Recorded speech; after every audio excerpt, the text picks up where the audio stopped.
도저히 감사할 수 없을 때. 오늘은 추수감사절입니다. 추수감사절과 같은 절기가 있는 가장 중요한 이유는 늘 감사하며 살아야 되는데 우리가 감사를 잃어버릴 때가 많잖아요. 그래서 잃어버린 감사를 회복하는 것이고 다시 감사의 눈으로 세상을 바라보자. 그래서 이 절기가 중요한 겁니다. 그런데 이런 추수감사절을 맞이할 때마다 성도님들 마음속에 이런 생각이 들어요. 아니 목사님, 감사할 만한 일이 있어야 감사하죠. 제 상황을 한번 좀 보세요. 제 형편을 좀 보세요. 이런 지경인데도 어떻게 저한테 감사하라고 합니까? 아무리 추수감사절이 아니라 그보다 더한 감사절이라 하더라도 저는 이런 순간에서 감사할 수 없어요. 아마 이런 말씀을 하시는 분들이 있을 수 있겠다 이런 생각이 들어요.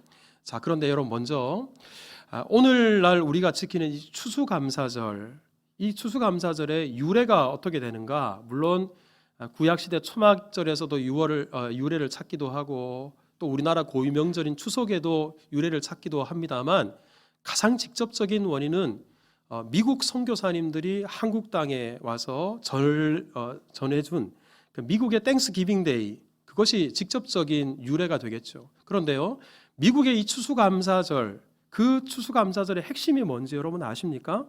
그것은 다름 아니라, 자, 저를 한번 따라서 합시다. 그래도 감사합시다. 이게 핵심이에요. 여러분들 그 미국의 추수감사절의 감사절을 어떻게 지키게 됐는지 잘 아실 겁니다. 영국에서 신앙생활하던 청교도들이 신앙의 자유를 위해서 그 먼 신대륙 미국에 도착했습니다. 참 많은 고생들을 했죠. 근데 1년이 지나고 나서 추수를 하게 되었는데 그 추수의 기쁨을 가지고 하나님 앞에 원주민들과 함께 감사 예배를 드린 것, 이것이 유래가 되었는데요. 그런데 이때 당시에 청교도들을 이끌었던 지도자 윌리엄 브래드포드라는 분이 있습니다. 이분이 우리 사진을 한번 보시면 플리머스 플랜테이션이라는 책을 이렇게 썼어요. 네, 이 책을 짧은 시간 쓴 게 아니라 수십 년에 걸쳐서 대단히 오랜 시간에 걸쳐서 썼는데요. 이 안에 보면 추수감사절을 어떻게 시작하게 되었는지, 첫 번째 예배가 어땠는지를 이 책이 기록하고 있거든요. 이때 당시에 윌리엄 브래드포드가 그 미국 땅에 이제 발을 디딘 여러 청교도들에게 이렇게 제안을 했습니다. 여러분, 우리 중 절반은 이미 우리 곁을 떠났습니다. 그리고 상황은 여전히 불안한 상태입니다. 질병이 지금도 우리의 목숨을 위협하고 있습니다. 삶의 고통 때문에 너무나 힘겹습니다. 그러니 우리 일주일 동안 애통하며 금식기도 하십시다. 그렇게 제안을 했어요. 그래서 이 지도자의 말이니까 청교도들 대부분이 순종해서 일주일 동안 금식기도를 했습니다. 하지만 금식기도가 끝났는데도 여전히 불안해요. 평안이 없어요. 기쁨이 없습니다. 도대체 여기서 어떻게 살아갈까? 염려와 근심이 짓누릅니다. 자, 이때 한 사람이 손을 들면서 이렇게 제안을 했습니다. 건의할 것이 있습니다. 우리는 대서양을 건너와서 우리의 가족들과 친구들을 잃었지만 하나님께서는 그럼에도 불구하고 우리가 기대한 것보다 훨씬 더 풍성한 은혜를 주셨습니다. 아무것도 할 줄 아는 것이 없던 우리가 이 땅에 발을 딛고 농사를 지어서 추수까지 했습니다. 그러니 이제 금식기도도 좋지만 이것을 중단하고 하나님께 감사 예배를 올려드리는 것은 어떻습니까? 이렇게 제안을 해요. 그러자 브래드포트를 비롯한 대부분의 우리 청교도들이 그럽시다. 우리 감사 예배를 드리십시다.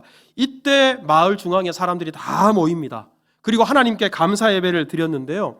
이때 예배를 드리면서 하나님 앞에 조목조목 감사의 기도 제목을 올렸어요. 그 내용이 책에 기록되어 있는데 몇 개만 소개하면 이렇습니다.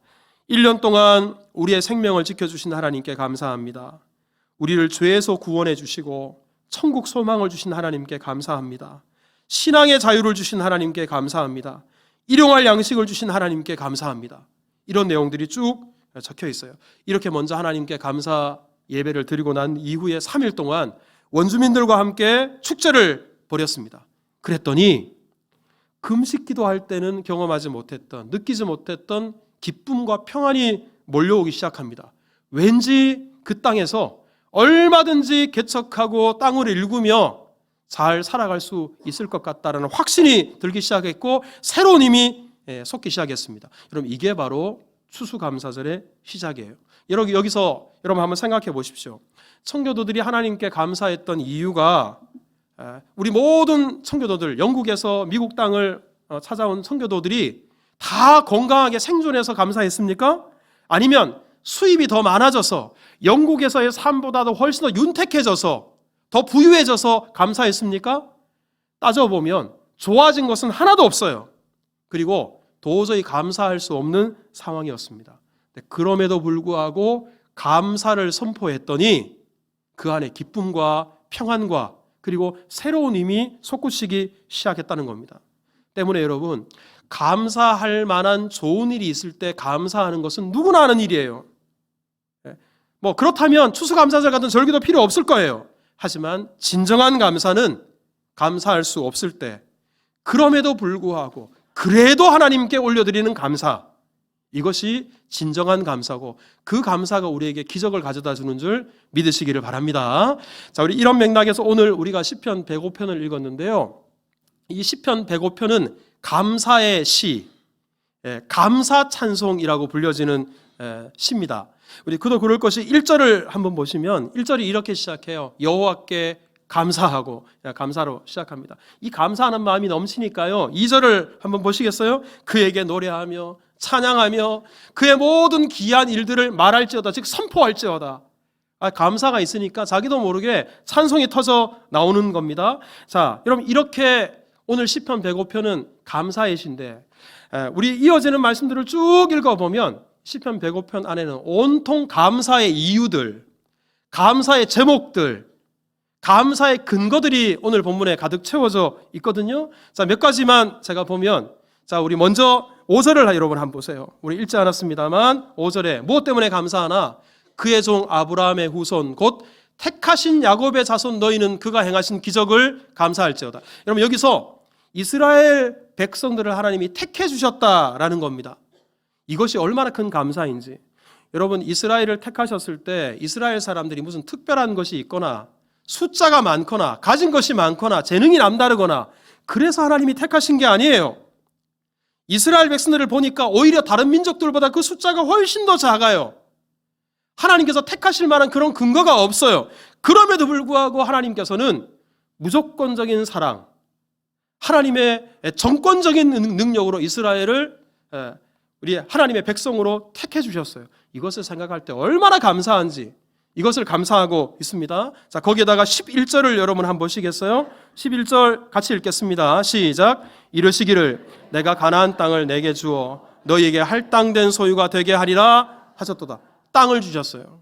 여러분들 갑자기 없던 땅이 생겼다, 아니면 없던 집이 생겼다, 감사하겠습니까? 안 하겠습니까? 이거 감사할 수밖에 없잖아요. 가나안 땅 값을 주고 산 게 아니에요. 하나님이 거저 주셨습니다. 이거 얼마나 감사할 제목이에요. 자, 24절에도 한번 볼까요? 자, 24절 같이 읽습니다. 시작. 여호와께서 크게 번성하게 하사 그의 대적들보다 강하게 하셨다. 여기서 하나님이 이스라엘 백성들을 번성하게 하셨대요. 여러분 하나님 맨 처음 이스라엘을 택하셨을 때는 아브라함 한 가족만 택하신 거예요. 그리고 나중에 야곱의 시대, 요셉의 시대 때 이스라엘 백성들이 애굽 땅에 들어갔는데요. 이때 그 숫자가 고작 75명밖에 안 됐어요. 그런데 400년이 지나고 나서 200만이 넘는 그야말로 한 민족, 당당한 민족이 되게 하셨습니다. 이렇게 번성하게 하셨어요. 여러분 이런 민족이 세계 역사 가운데 없어요. 하나님께서 이렇게 번성의 은혜를, 번성의 축복을 허락해 주셨으니 어찌 감사하지 않을 수 있겠습니까? 여기에 더해서 무엇보다도, 자, 저를 한번 따라서 합시다. 하나님께서는 구원하셨습니다. 오늘 본문의 대부분을 차지하고 있는 내용이 출애굽에 대한 내용이거든요. 여러분 출애굽이 뭐예요?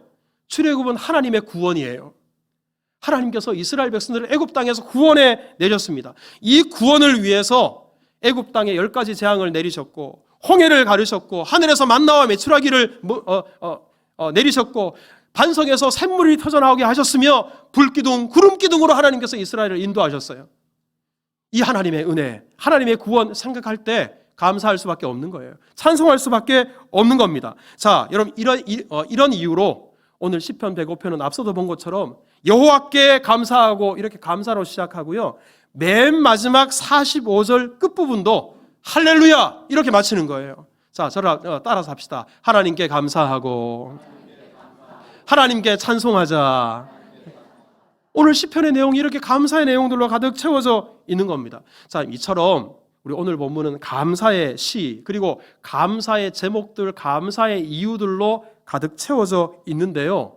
자, 그런데 우리 시편 105편을 읽어보면 그 내용을 속속들이 좀 찬찬히 읽어보면 이런 생각이 드는 말씀들이 있어요. 아니, 이런 것도 감사해야 돼? 아니, 이런 상황에서도 감사할 수 있어?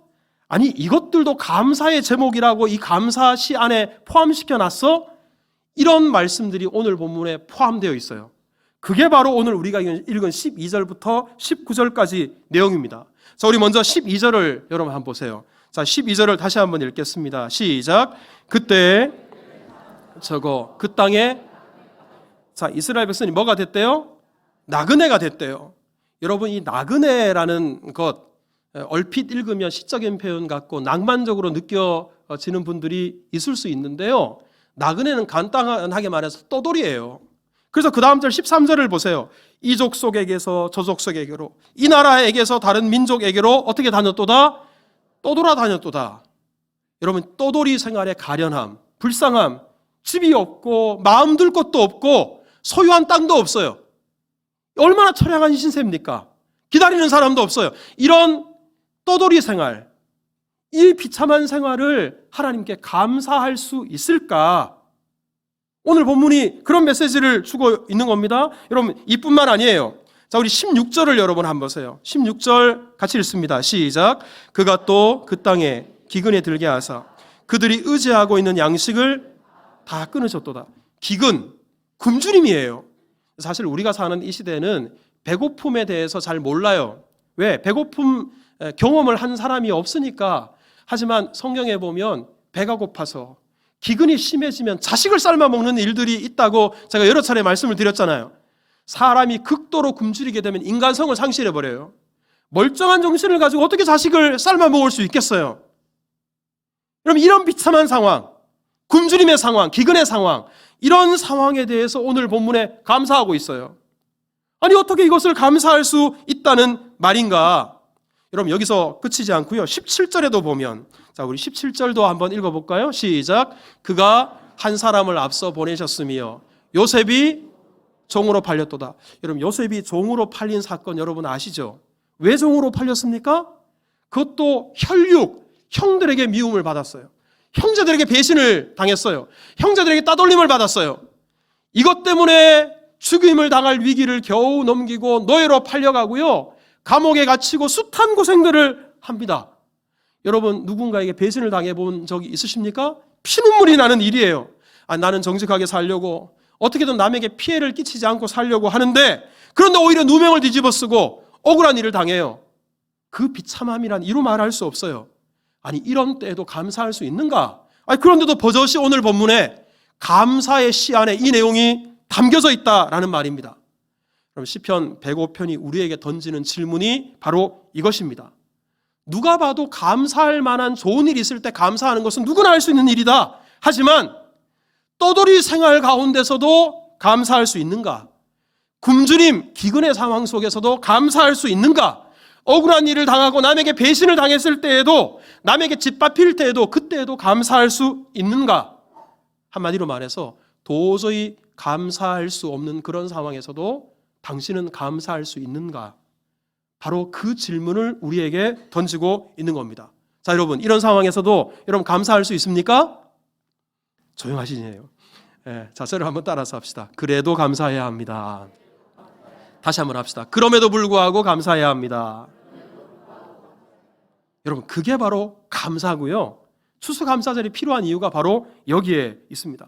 그러면 왜 이런 상황에서도 감사해야 되나? 자, 우리 한 가지씩 한번 생각해 보면, 나그네 삶, 떠돌이의 삶이 왜 감사의 제목이 되었나? 자, 14절을 여러분 보시면, 우리 12절, 13절에 떠돌이 나그네 신세에 대해서 말하잖아요. 그런데 이어지는 14절을 보면 이렇게 말씀해요. 그러나, 즉 비록 떠돌이 생활을 했으나, 비록 나그네로 살았으나, 그러나 하나님은 이스라엘 백성, 자기 백성들이 억압당하는 것을 용납하지 아니하셨다. 그리고 이스라엘을 억압하는 왕들을 하나님이 뭐 하셨다? 꾸짖으셨다. 여러분, 이 말이 무슨 말이냐? 그러면 나그네가 아니었다면 이렇게 하나님께서 먹이시고 입히시는 그 은혜를 경험하지 못했을 거라는 거예요. 나그네가 아니었다면 하나님께서 이렇게 지키시고 보호하시고 기적을 행하시는 것을 경험하지 못했을 텐데, 나그네였기 때문에, 떠돌이였기 때문에 더 세밀하고 풍성한 하나님의 은혜를 경험하게 되었으니 어찌 감사하지 않을 수 있겠는가? 이뿐만 아니에요. 신명기 10장 19절에 보면 이렇게 말씀합니다. 너희는 나그네를 사랑해라. 왜냐하면 너희들도 전에 애굽 땅에서 나그네로 살지 않았니? 그때 내가 너희를 돌보지 않았니? 지금 무슨 말이에요? 나그네로 살았기 때문에 나그네와 같은 인생들을 도울 수 있고 섬길 수 있고 그들에게 베풀 수 있는 그런 마음에 그런 도량이 생기게 되었으니 이것 또한 감사할 제목이 아닌가. 뿐만 아니라 나그네로 떠돌이로 살았으니까 지금 살고 있는 곳에서 안주하려고 하고 그곳에 마음 빼앗기지 아니하고, 그래, 나에게는 돌아갈 본향이 있지, 본향을 바라볼 수 있게 되었으니 나그네의 삶, 떠돌이 삶 또한 감사할 제목이 아닌가. 여러분, 나그네도 감사할 수 있는 이유가 바로 여기에 있습니다. 우리 그런 믿음 우리 가운데 있기를 주님의 이름으로 축복합니다. 기근 또한 마찬가지예요. 여러분, 굶주림, 먹을 게 없는 것, 먹어서 힘이 빠지는 것, 이거 절대로 감사할 수 없어요. 하지만 여러분들이 잘 아시는 것처럼 아브라함이 기근 때문에 남의 나라에 내려갔어요. 그런데 그 남의 나라에 내려갔다가 그곳에서 하나님께서 얼마나 아브라함을 부요하게 만드셨는지 몰라요. 나중에 아브라함이 큰 부자가 됩니다. 그 부가 무엇을 통해 왔나? 기근이라는 고난을 통해서 얻게 되는 거예요. 이스라엘 민족들 요셉 시대에, 야곱 시대에 먹을 것이 없어서 가나안 땅에 기근이 찾아와서 어쩔 수 없이 75명이 어디로 내려갑니까? 이집트 애굽 땅에 내려가요. 그 75명이 기근 때문에 애굽 땅에서 200만이 넘는 사람이 되었어요. 나중에 애굽 땅에 나올 때는 애굽 사람들로부터 은과 금과 각종 보화를 가지고 그저 그렇게 풍족할 수 없을 은혜를 받고 애굽 땅에서 나올 수 있게 되었어요. 기근이 아니었다면 이런 번성과 풍요를 이스라엘 백성이 경험할 수 없게 된 거예요. 그러니 오늘 본문에서는 기근을 통해서도 하나님의 은혜를 이렇게 풍성히 경험하게 되었으니 굶주림에도 감사할 수 있어야 된다. 굶주린 것도 감사의 이유요, 감사의 제목이다. 이렇게 말하는 거예요.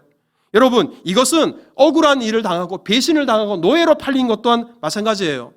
여러분, 요셉이 다른 사람도 아니고 형들에게 미움받아서 남의 나라 노예로 끌려갔어요. 얼마나 많은 고난들, 고생들을 했는지 몰라요. 하지만 그 고난에 대해서 성경이 어떻게 기록하고 있나? 자, 19절을 여러분 한번 보세요. 자, 19절 같이 읽겠습니다. 시작. 곧 여호와의 말씀이 응할 때까지라 그의 말씀이 그를 단련하였도다. 이런 배신과 억울함과 사람에게 짓밟히는 일, 이런 일들이 당장에는 고통스러웠지만, 힘겨웠지만 결국 그것이 요셉을 단련하고 또 단련시켰다는 거예요. 훗날 요셉이 창세기 45장 5절에 보면 어떻게 고백하나? 자, 우리 같이 읽어봅시다. 시작. 당신들이 나를 이곳에 팔았다고 해서 근심하지 마소서, 한탄하지 마소서. 하나님이 생명을 구원하시려고 나를 당신들보다 먼저 보내셨나이다. 그 배신과 짓밟힘을, 억울한 일을 요셉은 하나님께서 하신 일이다. 하나님께서 생명을 위해 하신 일이다.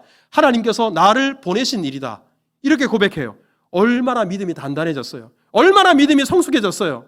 요셉의 연단과 단련을 엿볼 수 있는 겁니다. 때문에 여러분, 우리가 도저히 그냥 읽어서는 아니 이것도 감사의 제목이야? 아니 이것이 감사시 안에 들어갈 내용이야? 이렇게 보이지만 도저히 감사할 수 없는 일들도 그것이 끝이 아니다. 이것을 우리에게 보여줍니다. 왜 그런가? 여러분, 하나님의 백성들, 하나님의 자녀들에게는, 자, 저를 한번 따라서 합시다. 하나님께서 우리와 함께 하십니다. 여러분 믿으십니까?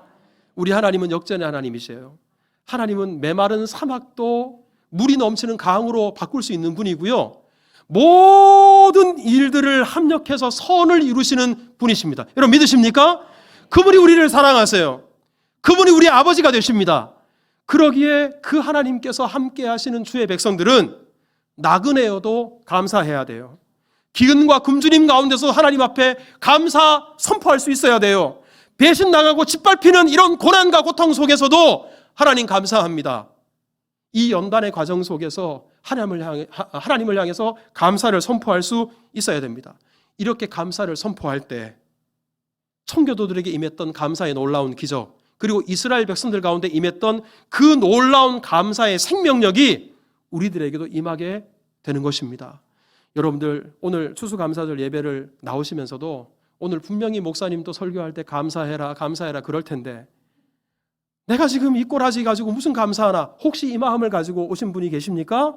도저히 감사할 수 없는 그 순간에 감사할 때 그 감사가 진짜 감사요. 하나님께서 그 감사를 받으시는 줄 믿으시기 바랍니다. 제가 EBS 방송을 종종 찾아서 보는데요, 거기에 알고리즘이라는 한 프로가 있어요. 그 프로에서 경기도 이천에 우리 전통시장 5일장인데요, 이 시장에서 채소 가게를 운영하는 40대 가장을 다룬 프로그램 기억이 납니다. 이분이 우리 사진을 보시면 두 팔을 다 잃었어요. 손목 정도도 아니고 이만큼이 다 절단이 됐는데 12살 때 전기 감전사고를 당했대요.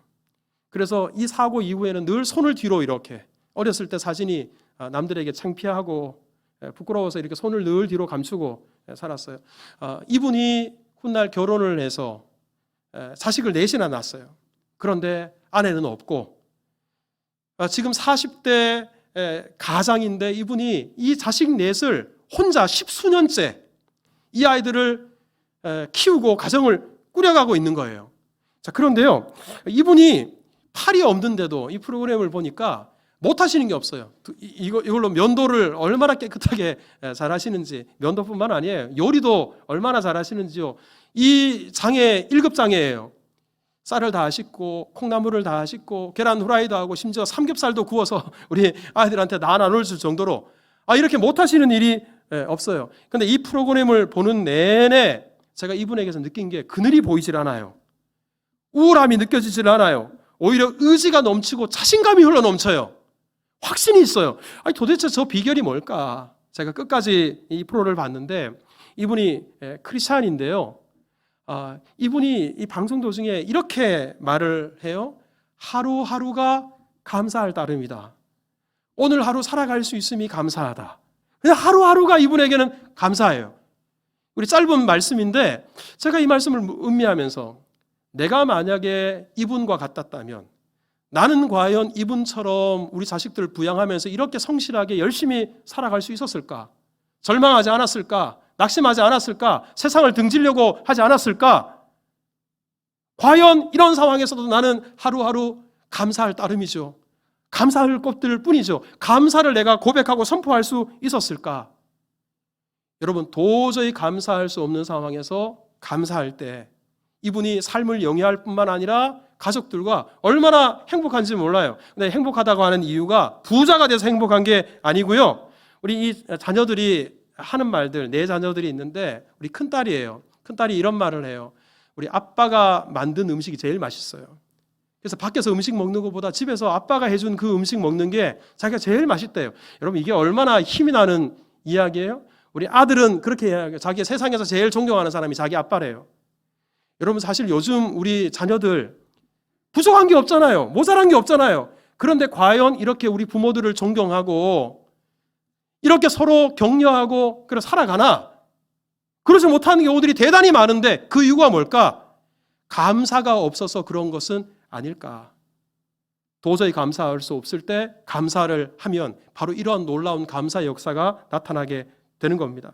여러분, 날 구원하신 주 감사라는 우리 추수감사절 때 아니면 감사의 의미를 되새길 때 자주 부르는 찬송이 있는데요, 우리 가사가 참 좋잖아요. 날 구원하신 주 감사, 모든 것 주신 감사, 지난 추억이네 감사, 주 내 곁에 계시네.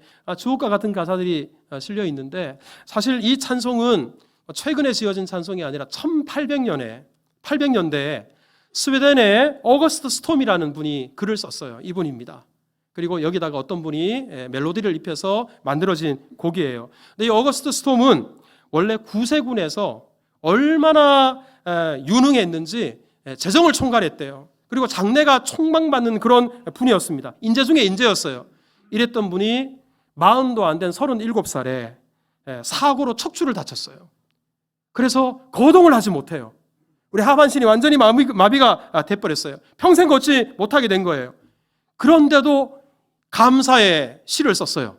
그러니까 이 날 구원하신 주 감사 이 곡 안에 들어있는 내용들은 그냥 이분이 감상적으로 뭐 써내려간 게 아니고요. 그냥 상상해서 써내려간 게 아니라 자기의 신앙 고백이에요. 자기가 겪은 일에 대한 실질적인 하나님에 대한 고백이에요.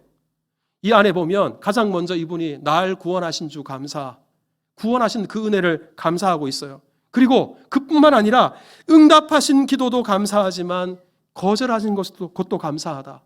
그리고 아픔과 슬픔도 감사하고 절망 중에도 위로해 주시니까 감사하다. 길가의 장미꽃도 감사하지만 그 장미꽃에 붙어있는 가시, 그 가시가 나를 찌를지라도 그 가시조차도 감사하다. 이게 얼마나 귀한 일이에요. 도저히 감사할 수 없을 때 감사를 선포하면 바로 이런 믿음의 고백들을 하나님 앞에 올려드릴 수 있고요. 바로 이런 고백을 통해 하나님께서 우리에게 놀라운 은혜와 새 힘을 허락해 주십니다. 이 추수감사절에 감사할 제목이 없어서 감사를 잃어버렸다. 혹시 이렇게 탄식하고 있는 분들이 계시다면 감사할 수 없는 상황에서도 감사를 선포함으로 감사의 기적, 감사의 생명력, 감사의 능력을 회복하는 우리 모두가 될 수 있기를 주님의 이름으로 축복합니다.